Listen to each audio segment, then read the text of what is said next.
জয় মাতা দি দর্শক বন্ধু, আমি সঞ্জয় কাপুর কলকাতা পশ্চিমবাংলা থেকে আবার আপনার সেবায়। কিছু কিছু যোগের সম্বন্ধে আমরা বেশিরভাগ জানি, আবার অনেকরা কিন্তু জানে না। কিন্তু এগুলো কি কীর্তি ঘটায় আমাদের জীবনে, সেটা আমাদের অবশ্যই জানার দরকার। এগুলো শাস্ত্রের কথা, এবং আমি যে কথাগুলো আজকে উপস্থাপনা করব, এবং আপনি আপনার ছক, আপনার বাড়িতে যদি কোনো ছক থাকে, আপনাকে ছক যে পড়তে হবে তা কিন্তু নয়, কিন্তু গ্রহের অবস্থান দেখে আপনি বুঝতে পারবেন আমি কি বলতে চাইছি। বৃহস্পতি রাহু যদি একসঙ্গে ছকের মধ্যে, বা রাহুর দৃষ্টি পঞ্চম, সপ্তম বা দশম দৃষ্টি, রাহু থেকে কাউন্ট করবেন 1 2 3 4 5, 1 2 3 4 5 6 7, আর 1 2 3 4 5 6 7 8 9। তার মানে রাহু বৃহস্পতি হলো চাণ্ডাল যোগ। কেন চাণ্ডাল যোগ বলা হয়? কেননা বৃহস্পতি হলো ভাগ্যের কারক গ্রহ, ভাগ্যকে দুর্বল করে রাহু। কেননা রাহু হলো শয়তান, রাহু হলো রাক্ষস, আর বৃহস্পতি সাধক মানুষ। হ্যাঁ দর্শক, সব কাজে বাধা পড়ে, সব কাজে দেরি হয়, সব কাজে ডিলে হয়, আবার কাজগুলো শেষ পর্যন্ত এসে বিগড়ে যায়। কথাবার্তা হয়ে গেল, তারপর কেটে যায়। রাহু বৃহস্পতি চাণ্ডাল যোগ। দর্শক বন্ধু, উপায় যদি মনে করেন নিজের ছক দেখে আমি যেটা বললাম, তাহলে হ্যাঁ দর্শক বন্ধু, তার উপায় অবশ্যই প্রয়োজন। শনি মঙ্গল আঙ্গার যোগ। শনি মঙ্গল বলেন আঙ্গার যোগ, শনি মঙ্গল কিন্তু ঘোর শত্রু। শনি মঙ্গলকে দেখলে তৃতীয়, সপ্তম বা দশম দৃষ্টি দিয়ে, বা শনি মঙ্গল একসঙ্গে যদি থাকে, সেই জাতক বা জাতিকার শরীর ভালো থাকে না, কোনোদিন নয়। আর শরীর কি করে? শনি মারে না, ভোগান্তি, ভুগিয়ে ছাড়বে আপনার, ব্যথা বেদনা। আর মঙ্গল যদি শনিকে দেখে, মঙ্গল শনি একসঙ্গে থাকলেও মঙ্গলের দৃষ্টি শনির ওপরে চতুর্থ, সপ্তম বা দশম দৃষ্টি, তার মানে কর্ম এবং আয়ের কারক গ্রহ শনিকে নষ্ট করছে। তার জন্য আমরা বলি এই শনি মঙ্গলের কানেকশন কোনোদিন কেউ ভালো বলবে না। আপনি দেখে নিন, আপনি গুগল করে দেখে নিন যে শনি মঙ্গলের কানেকশন ভালো আছে না নেই, যে কোনো ছকের মধ্যে। উপায় জরুরি। মনি সব, মন দ্বারাই তো সমস্ত কিছু করা হয়। তো রাহুচন্দ্র, শনিচন্দ্র, রাহুচন্দ্র গ্রহণ যোগ, শনিচন্দ্র বিষ যোগ। মানুষ একবার বলে না, দাদা আমার আর কিছু নেই, আমার কিছু করণীয় নেই, আর আমি শেষ। আর মন বলাচ্ছে, সে চিরদিন কিন্তু বলেনি আমি শেষ। কোনো এক সময় এসে, পরিস্থিতিতে এসে সে বলতে বাধ্য হচ্ছে। গ্রহণ যোগ, গ্রহণ লাগ গিয়া ভাইয়া ইসকো। আর শনিচন্দ্র বিষ যোগ। ভাল লাগছে না সঞ্জয় দা, কোনো কিছুই ভাল লাগছে না, মনে প্রচণ্ড যন্ত্রণা, বেদনা, দুঃখ, কষ্ট। হয়তো মনকে শেষ করে দেবে না শনি, রাহুর মতো, কিন্তু কষ্টের কিন্তু কোনো শেষ নেই, বেদনার কিন্তু কোনো শেষ নেই দর্শক। রাহুচন্দ্র একসঙ্গে, বা রাহুর দৃষ্টি চন্দ্রের ওপর, শনিচন্দ্র একসঙ্গে, বা শনির দৃষ্টি চন্দ্রের ওপর। কোর্ট কাছারিতে অনেকরা বেচারারা ফেসে যায়, জড়িয়ে যায়।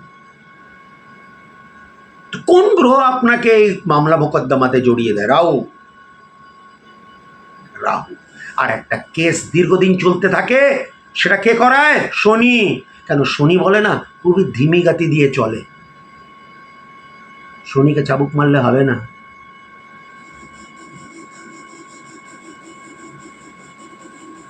আর রায় প্রদান করে বৃহস্পতি এবং রবি। বৃহস্পতি কেন? কেন ভাগ্যের কারক গ্রহ। আর রবি কেন? কেন সরকারের কারক গ্রহ। তো হ্যাঁ দর্শক, মামলা মোকদ্দমায় যখন আপনি জড়িয়ে, আর যদি রাহু আপনার লগ্নপতিকে ধরেছে আপনার জন্মছকে বা গোচরেও যদি রাহু চলে আসে এবং আপনার লগ্নপতিকে যদি সে দৃষ্টি সেভাবে দিচ্ছে, তাহলে কিন্তু কোন একটা মামলার সঙ্গে আপনাকে জড়িয়ে দিতে পারে, ঝুট ঝামেলার সঙ্গে আপনাকে জড়িয়ে দিতে পারে। কোনো এক কাল ছিল যখন ছেলেমেয়েরা যখন দেশ ছেড়ে যেত অন্য দেশে, দেশের মধ্যেই হোক বা বিদেশেই হোক, পুরো গ্রাম মিলে কান্নাকাটি করতো, রে দেশ ছুড়ে যাচ্ছে, মাটি, মায়ের মাটি মানে জন্মের মাটি ছেড়ে যাচ্ছে। কিন্তু আজকাল তা নয়, আজকাল একটা বিশাল ব্যাপার, একটা ফ্যাশন হয়ে গেছে, আমি বাইরে যাবো, ছেলেমেয়েরা বলছে এখানে থাকবো না, এখানে কিচ্ছু নেই, আমার চলে গেলে ভালো হয়।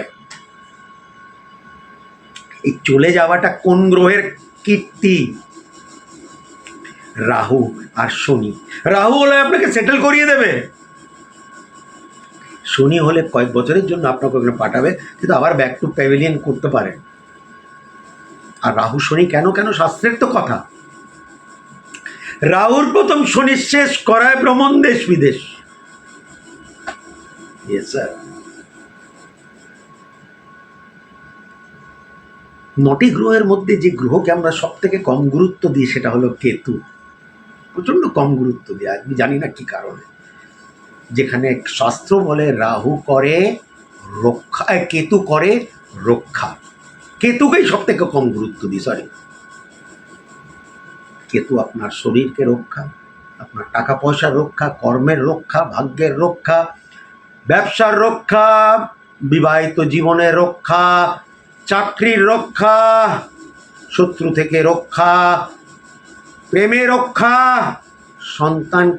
সন্তানের রক্ষা, লেখাপড়ার রক্ষা। কেতু দর্শক বন্ধু আপনি ফেলতে পারবেন না। হয়তো কেতুর মাথা নেই, পা আছে, আপনাকে ঠিক চালিয়ে দেবে সেই সঠিক একটা নির্দিষ্ট একটা জায়গায়।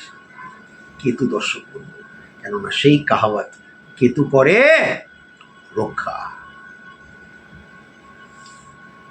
আমি যদি একটা গয়নার দোকানে গিয়ে বলি, দাদা আমার 1 কোটি টাকা পাথর দিয়ে দিন, আমি পড়বো, সেই পাথর পড়ে কি আমি কোটিপতি হতে পারি?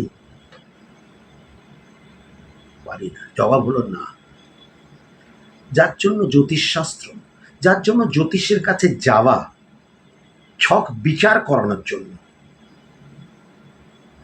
সে সঠিক বিচার করে আপনাকে যাতে বলতে পারে আপনার সঠিক উপায় কি। এবং শুধু উপায় আপনাকে দিয়ে দিলে হলো না, টেবিল আপনি এলেন আপনাকে ধরিয়ে দিল, হয়ে গেল ভাই যাও।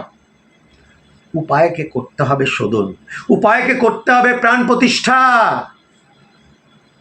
এটা ছাড়া উপায় হয় না দর্শক বন্ধু, কিছু মনে করবেন না। না না, এরা তো টিভিতে আজকাল দেখছি অনেকরাই 1 মিনিটের মধ্যে নাকি মানুষকে সব উপায় বলে দিচ্ছে। আমি জানি না কি করে করে। হ্যাঁ ঠিক আছে, মাঝে মাঝে একটা টোটকা বললে সেটা আলাদা, কিন্তু এখন দেখছি একটা মানুষ, জ্যোতিষীদের একটা পেশা হয়ে গেছে। তারা মনে করে যে তারা 1 মিনিটের মানুষের জীবনের ভাগ্য পাল্টে দেবে। হয় না দর্শক, কিছু মনে করবেন। নইলে ডাক্তার হতো না, তাহলে আমরা নেট দেখেই আমরা ডাক্তারিও করে নিতাম, নেট দেখেই সমস্ত কিছু হয়ে যেত দর্শক, আর কাজে যেতে হতো না, বাড়িতে খাটের মধ্যে বসেই সব হয়ে যেত। অবশ্যই যদি যারা যোগাযোগ করতে চায়, চেম্বার উত্তর কলকাতা, দক্ষিণ কলকাতা, মধ্য কলকাতা, সঞ্জয় দার নিজস্ব চেম্বার। আর যারা ফোনের ওপরে কনসাল্ট করতে চায়, ভিডিও কলের ওপরে কনসাল্ট করতে চায়, বিচার করাতে চায়, অগ্রিম ভিজিট জমা করে তারপর ভালো থাকবেন, সুখে থাকবেন। আমি আপনাদের সঞ্জয়।